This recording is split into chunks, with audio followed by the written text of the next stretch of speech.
What's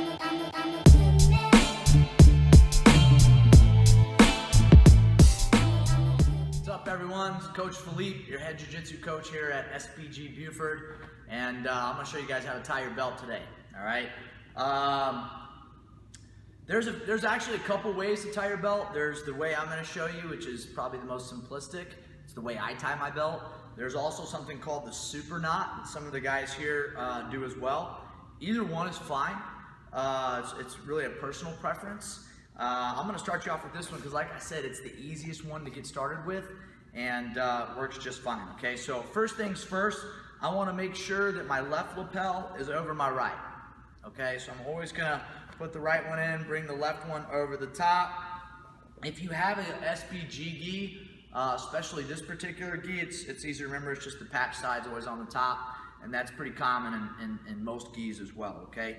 I'm going to want my stripe on a specific side, okay? And don't worry about all that. Just remember, start with it on the right. If you start with the stripe on the right, you'll end up on the correct side, okay? So I'm going to start right here in the middle, okay? Bring it around the back. Make sure that everything is even. There's no twists in here.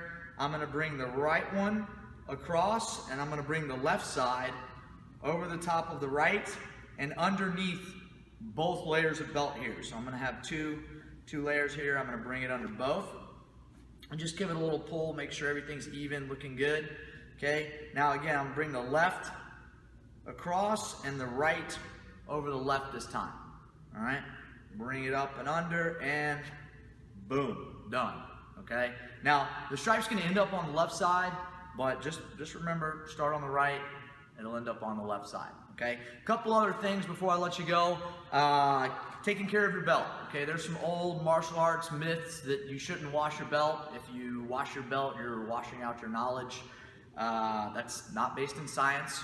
What is based in science is that a belt covered in sweat and funk has MRSA and ringworm and other really nasty funguses and whatnot that can develop in the belt. So we want to make sure that you wash your belt. You don't have to wash it all the time because it's not touching your body. It's not really getting soaked with sweat like your gi or your rash guard or any of your undergarments are. But if you just plan on throwing your belt in the wash maybe once a month or so, then you're gonna be able to make the belt last and make sure that it's clean and not funky. All right, hope that helps. Take care.